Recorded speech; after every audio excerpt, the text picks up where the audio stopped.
तो पूज्य स्वामी जी महाराज ने 2006 में पहली बार इन शिक्षकों के स्वरूप को पतंजलि योग प्रशिक्षण समिति के नाम से एक समिति बनाई। उसके बाद जब ये देखा कि इस एक समिति से काम नहीं हो सकता, तो उसके लिए अलग अलग संगठन बनाए गए, जिसमें सबसे पहले पतंजलि योग समिति के नाम से लोगों को जोड़ा गया। महिला पतंजलि योग समिति के नाम से हमारी बहनों का एक अलग से संगठन बनाया गया, जिसका नेतृत्व पूज्य दीदी कर रही हैं।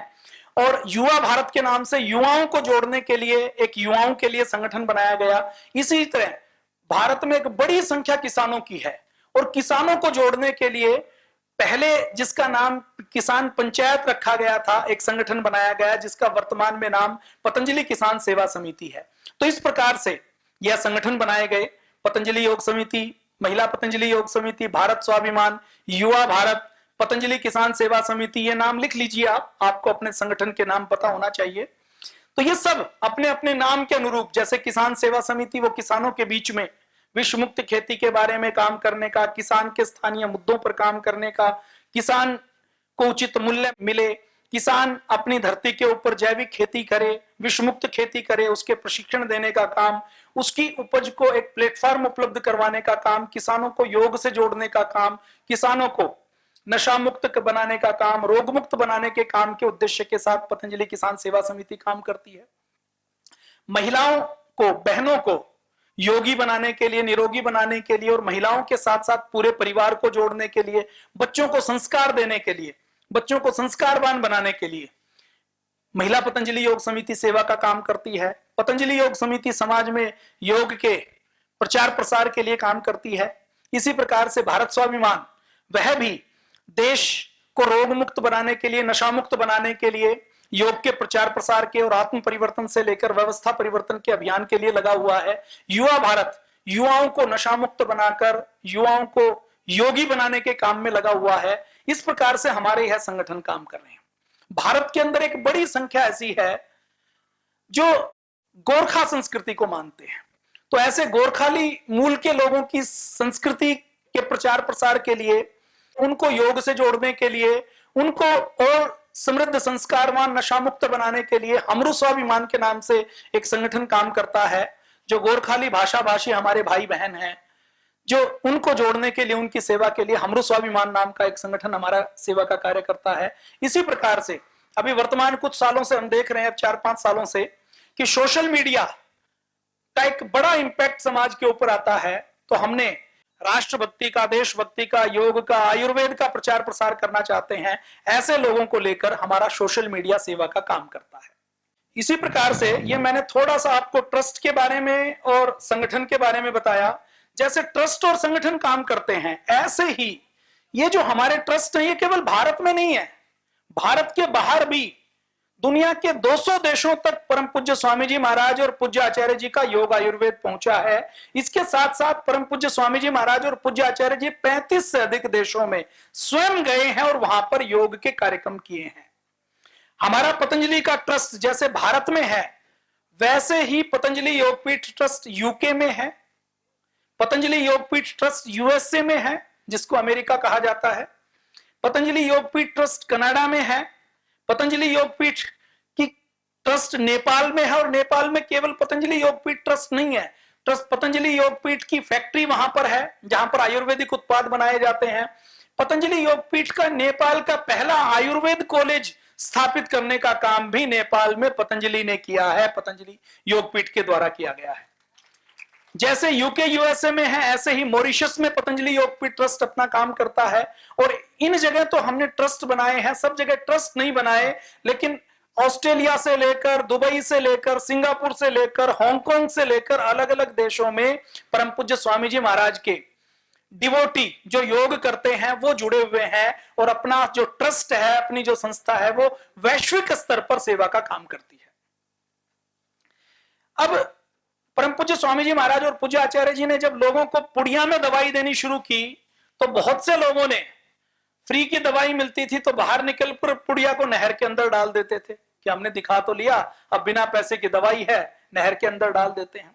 पूज्य आचार्य जी और पूज्य स्वामी जी महाराज जब लोगों को आयुर्वेद की दवाई लिखते थे, तो लोग आयुर्वेद की दवाई जब फार्मेसी से किसी दूसरी कंपनी की लेने के लिए जाते थे, तो उनको सोने की भस्म के नाम पर राख पकड़ा दी जाती थी, च्यवनप्राश के नाम पर आलू या शकरकंदी का चूरा घोटकर मिक्स करके डिब्बे में पैक करके उपलब्ध करवा दिया जाता था। तो आयुर्वेद का असर नहीं आ रहा था। तो पूज्य आचार्य जी और पूज्य स्वामी जी महाराज ने जब दवाइयां बनानी शुरू की तो थोड़ी दवाइयां तो खुद बना लेते थे, फिर अंत में यह महसूस किया कि हमें तो खुद निर्माण करना पड़ेगा। तो पहले किराए का पतीला लेकर, पतीला खरीदने के पैसे नहीं थे, संकल्प देखिए कि किराए का पतीला लेकर पूज्य स्वामी जी महाराज ने, पूज्य आचार्य जी ने आयुर्वेद की यह सेवा शुरू की और किराए का पतीला लेकर दवाइयां बनानी शुरू की। और जब लगा कि हाथ से बनाकर दवाइयों का सारा काम नहीं हो सकता, तो पतंजलि योगपीठ में परम पूज्य स्वामी जी और पूज्य आचार्य जी ने संकल्प लिया कि हम अगर बड़े स्तर पर दवाइयां बनानी है, एलोपैथी को टक्कर देनी है, तो आयुर्वेद को उपलब्ध करवाना पड़ेगा, उच्च गुणवत्ता की दवाइयों को उपलब्ध करवाना पड़ेगा। तो स्वदेशी के कुछ संस्थान स्थापित किए गए। शुरू में हमने जब स्वदेशी का अभियान चलाया तो वो आयुर्वेद तक सीमित था। च्यवनप्राश से लेकर भस्मों से लेकर केवल दवाइयां बनाई जाती थी। तो उस समय सबसे पहली संस्था बनाई गई दिव्य फार्मेसी। दिव्य फार्मेसी का उद्देश्य था कि आयुर्वेद की बहुत अच्छी क्वालिटी की दवाइयों को हम उपलब्ध करवाएं। आयुर्वेद की दवाइयों की क्वालिटी क्या है, बस मैं एक एग्जांपल आपके सामने दूंगा। एलोवेरा जूस आज से 15 साल पहले, 10 साल पहले 1500 या 1800 रुपए लीटर आप में से किस किस ने खरीदा है? एलोवेरा जूस एमवे कंपनी का या फॉरएवर कंपनी का 1200-1500 रुपए लीटर किसने खरीदा? एक बार खड़े हो जाएंगे। कितने रुपए लीटर खरीदा बहन जी आपने? 1200 रुपए लीटर। कितने साल पहले? 2009 में। आज से 15 साल पहले, 15 साल पहले के 1200 रुपए आज अगर बैंक में जमा करवाए होते तो अभी तक 3000 रुपए हो जाते। जी, आपने कितने रुपए लीटर खरीदा बहन जी? 1500 रुपए लीटर। ताली बजाओ बहन जी के लिए एक बार। बहुत अच्छा। कौन से सन में? 2001 में। 23 साल पहले। वाह वाह, बहुत अच्छा। कौन सी कंपनी का था बहन जी? एमवे कंपनी का। धन्यवाद, बैठ जाइए। आपने कितने रुपए लीटर खरीदा बहन जी? फॉरएवर का। कितने रुपए लीटर? 1500। कितने साल पहले? 10 साल हो गए। तो ये देखिए, दो बहनों को मैंने इकट्ठा किया, कुछ 10-12 बहनें और भी हैं। तो एमवे नाम की विदेशी कंपनी जिस एलोवेरा जूस को 20 साल पहले 1500 रुपए लीटर उपलब्ध करवाती थी, पूज्य स्वामी जी महाराज ने, एलोवेरा जूस में कोई मिलावट नहीं होती, उसकी कोई क्वालिटी नहीं। एलोवेरा को छीलो, पत्ता निकालो, मिक्सी के अंदर मिला दो और बोतल के अंदर पैक कर दो, ये काम है। इसमें कोई टेक्नोलॉजी नहीं है, आप घर के अंदर भी पैक कर सकते हैं। उस एलोवेरा जूस को पतंजलि ने अपनी फैक्ट्री लगाने के बाद 150 रुपए लीटर उपलब्ध करवाया। तो ये अच्छा काम किया कि गलत काम किया?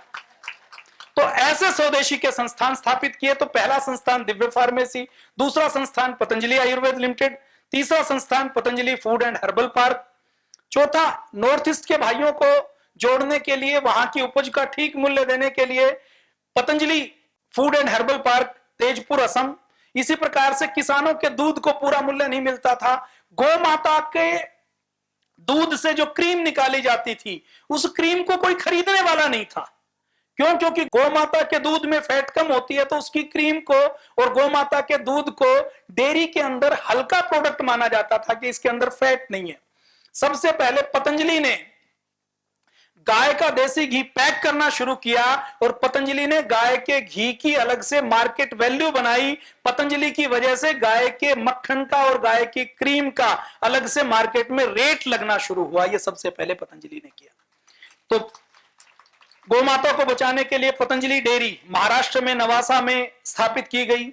जींस के नाम से, टी शर्ट के नाम से, लिवाइस से लेकर अलग अलग जो विदेशी कंपनियां हैं वो हमारी लूट करती थी, तो उनसे बचाने के लिए पतंजलि परिधान नाम का एक कंपनी बनाई गई। सोलर एनर्जी के रूप में किसानों का पंप, बिजली जहां नहीं है वहां पर सोलर से चले, उसके लिए पतंजलि सोलर के नाम से एक और कंपनी बनाई गई। इसी प्रकार आईटी के क्षेत्र में बहुत सी सेवाओं की आवश्यकता पड़ती है, तो भरवा सॉल्यूशन के नाम से एक आईटी की कंपनी बनाई गई। ये हमारी स्वदेशी के कुछ संस्थान हैं। इसी प्रकार जैसे ये संस्थान है, ऐसे ही शिक्षा के लॉर्ड मैकाले 1835 में आया। उसका उद्देश्य था कि मुझे तो भारत को गुलाम बनाना है। तो लॉर्ड मैकाले की अंग्रेजी शिक्षा को तोड़ने के लिए परम पूज्य स्वामी जी महाराज का संकल्प था कि हमें भारत की शिक्षा व्यवस्था को बदलना है, तभी आने वाला भारत बदलेगा। तो शिक्षा के कुछ प्रकल्प शुरू किए। सुबह आपने सुना होगा, आदरणीय एनपी सिंह जी आए थे, भारतीय शिक्षा बोर्ड के बारे में उन्होंने बताया। तो भारतीय शिक्षा बोर्ड तो एक बड़ा प्रकल्प है। इसके साथ साथ पतंजलि के शिक्षा के लिए पतंजलि गुरुकुलम चल रहा है। उस पतंजलि गुरुकुलम में जो छठी कक्षा के बच्चे हैं उनको पूरी गीता याद करवा दी जाती है। पूज्य दीदी ने कल बताया ना कि हमारी पूज्य साध्वी देववाणी जी बैठी हैं, उन्होंने 21 शास्त्र याद किए हैं। और इन सब की फाउंडेशन के लिए जो हमारी संस्था है वो पतंजलि गुरुकुलम है, जहां 3-3 साल के बच्चों को लेकर उनको संस्कार देने का काम करते हैं। ये काम भारत में आज से पहले और किसी ने नहीं किया। पूज्य गुरुदेव और पतंजलि ने एक और बड़ा काम किया है कि आप कोई बच्चा गीता याद करे, कोई बच्चा योग दर्शन याद करे, दर्शन याद करे, अष्टाध्यायी याद करे, किसी भी प्रकार का कोई ग्रंथ याद करे, तो उस बच्चे को 11,000 21,000 से लेकर 51,000 तक पारितोषिक देने का काम भी देश में केवल पतंजलि योगपीठ करता है। पतंजलि गुरुकुलम के साथ साथ आधुनिक शिक्षा के साथ साथ नैतिक शिक्षा, वैदिक शिक्षा देने के लिए आचार्य कुलम की स्थापना की गई। इसी प्रकार से आयुर्वेद की शिक्षा को उच्च स्तर पर देने के लिए पतंजलि आयुर्वेद कॉलेज की स्थापना की गई।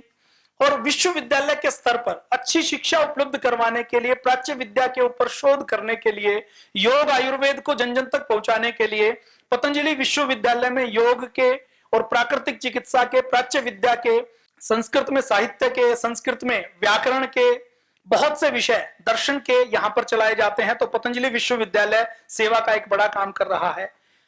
तो ये हमारे शिक्षा के कुछ संस्थान हैं। और अभी आने वाले समय में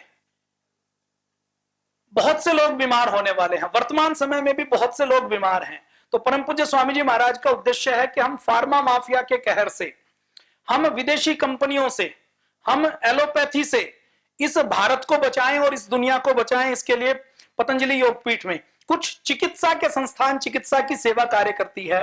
तो पतंजलि वेलनेस के नाम से Patanjali wellness phase 1, Patanjali wellness phase 2, Patanjali wellness Yoggram, Patanjali wellness Niramayam, Patanjali wellness Veda life, Patanjali wellness Modi Nagar के नाम से लगभग 4,000 से अधिक बेड की कैपेसिटी का प्राकृतिक चिकित्सा का पूरी दुनिया का सबसे बड़ा हॉस्पिटल चलाने का काम पतंजलि योगपीठ करता है।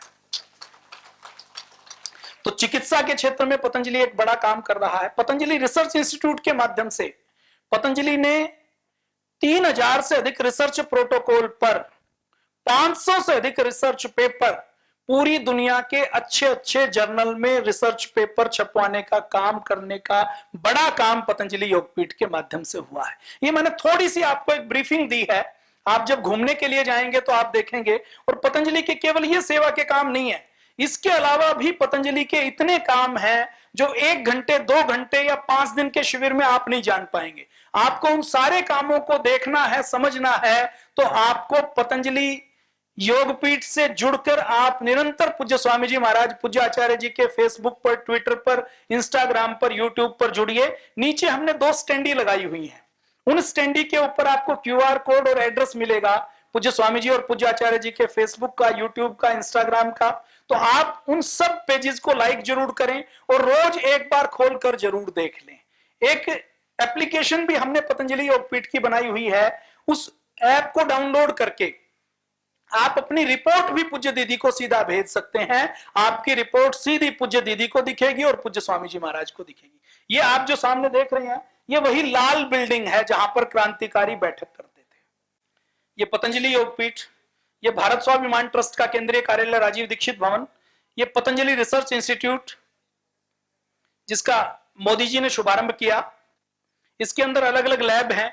चूहों से लेकर आयुर्वेद में जो काम किसी ने नहीं किया वो काम सबसे पहले करने का पतंजलि योगपीठ ने पुरुषार्थ किया है। और पतंजलि योगपीठ के पास कुछ मशीनें तो ऐसी हैं जो पूरे भारत में इकलौती हैं।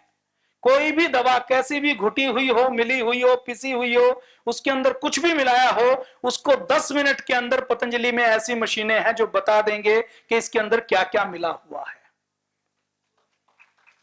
Biology, microbiology, chemistry, nano technology, यज्ञ के ऊपर रिसर्च करने का काम, गिलोय के ऊपर रिसर्च करने का काम, गायत्री मंत्र के ऊपर रिसर्च करने का काम कि गायत्री मंत्र का क्या प्रभाव पड़ता है, ये पतंजलि योगपीठ कर रहा है। गोमूत्र के अंदर सोना खोजने का काम, वर्ल्ड हर्बल एनसाइक्लोपीडिया का काम, नर्सरी से लेकर बहुत से ऐसे प्रकल्प हैं जो आप देखेंगे तो आपको पता लगेगा। गौ सेवा का बड़ा काम पतंजलि के माध्यम से हो रहा है। पतंजलि ने सबसे पहले देखिए, गाय गौशाला से नहीं बचने वाली। परम पूज्य स्वामी जी महाराज का सपना है कि गाय की नस्ल जैसे खराब की गई, हम उस नस्ल को वैसे ही ठीक करेंगे। हम देसी गाय के भ्रूण को तैयार करेंगे और जो विदेशी नस्ल की जर्सी गाय है उसकी कोख में देसी गाय का भ्रूण तैयार करके उसका गर्भाधान संस्कार करके हम उसकी दूध की गुणवत्ता को बढ़ाएंगे, क्वांटिटी को बढ़ाएंगे और उसकी नस्ल सुधार का काम करेंगे। ये विजन पतंजलि योगपीठ का है। 1 लाख से अधिक किसानों को विषमुक्त कुदरती खेती का प्रशिक्षण देने का काम पतंजलि योगपीठ कर चुका है। ये आप आचार्य कुलम देख रहे हैं। पतंजलि गुरुकुलम जो अभी लगभग 200 करोड़ की लागत से नया बनाया गया है, उसको आप देख रहे हैं। ये कल आपको दिखाया भी जाएगा। देवप्रयाग में पतंजलि गुरुकुलम सेवा का कार्य कर रहा है। पतंजलि योगपीठ असम में बना हुआ है, बंगाल में बना हुआ है। वहां पर अभी वेलनेस भी शुरू होने वाला है। और 2 आचार्य कुलम पतंजलि योगपीठ द्वारा असम में निःशुल्क संचालित किए जाते हैं। माता पिता से न्यूनतम कोई लागत मूल्य नहीं लिया जाता कि निःशुल्क उनको पढ़ाया जाता है, बच्चों को पढ़ाया जाता है। ये आप वहां के आचार्य कुलम देख रहे हैं। पतंजलि आयुर्वेद महाविद्यालय देख रहे हैं, जहां पर एक भी डोनेशन से सीट नहीं दी जाती, मेरिट के आधार पर जहां पर एडमिशन किया जाता है। पतंजलि विश्वविद्यालय आप देख रहे हैं। आपको कल पतंजलि विश्वविद्यालय का ऑडिटोरियम दिखाया जाएगा। किसी भी विश्वविद्यालय से सबसे भव्य बिल्डिंग भी है और भव्य नींव भी है। पतंजलि वेलनेस आप देख रहे हैं, परम पूज्य स्वामी जी महाराज के शिविर। ये योगग्राम के आप दर्शन कर रहे हैं, जहां पर आपको कल भेजने, ये पतंजलि वेदा लाइफ ऋषिकेश, ये परम पूज्य स्वामी जी महाराज पूज्य आचार्य जी के संगठन की जो विभिन्न सेवाएं हैं। ये विदेशों में जो हमारे ट्रस्ट हैं, अलग अलग देशों में जो कार्यक्रम हुए हैं, ये हमारे कल आपको फूड एंड हर्बल पार्क में भी ले जाया जाएगा। वहां पर किसी को जाने की अनुमति नहीं होती, केवल आप शिक्षक हैं तो आपको भेजा जा रहा है। आपको फूड पार्क में दवाइयां और सारी चीजें कैसे बनती हैं वो सब दिखाया जाएगा। ये आप तेजपुर देख रहे हैं। पतंजलि की केवल ये सेवाएं नहीं है, इसके साथ साथ पूरे देश में 1 लाख से अधिक योग कक्षाएं चलाने का काम पतंजलि योगपीठ कर रहा है। रक्तदान का, देहदान का, वृक्षारोपण का, 4 अगस्त को जड़ी बूटी दिवस का, यह काम पतंजलि के देश के हर जिले में, हर तहसील में संचालित किया जाता है। लोकल लोगों से उपले खरीदना, गन्ना खरीदना। देश के अंदर 1 लाख टन आंवला, जितना देश में आंवला पैदा होता है उसका 70% केवल और केवल पतंजलि खरीदता है। और जब पतंजलि आंवला नहीं खरीदता था तो आप में से अभी पूर्वी उत्तर प्रदेश के बहनें नहीं आई है, वहां लोग आंवले के बागों को जला रहे थे। जब पूज्य स्वामी जी और पूज्य आचार्य जी ने देखा कि आंवला तो अमृत कहा गया है आयुर्वेद में, इसको जला रहे हैं, तो आंवला और किसानों को स्वावलंबन बनाने का काम सबसे बड़ा पतंजलि योगपीठ कर रहा है। पतंजलि का सारा रॉ मटेरियल किसान के खेत से आता है। जितनी बाढ़ आती है, चाहे केदारनाथ की हो, बिहार की हो, नेपाल में भूकंप हो, उन सब में पतंजलि सदैव आगे बढ़कर सेवा का काम करता है। एक तो होती है दिखावटी सेवा की, एक दिन जाकर सेवा कर दी। पतंजलि लंबी सेवा करता है। केदारनाथ से लेकर नेपाल में जो भूकंप आया, आपदा आई, उसके बच्चों को पहली कक्षा से लेकर 12वीं कक्षा तक शिक्षा देने का काम पतंजलि योगपीठ ने किया है।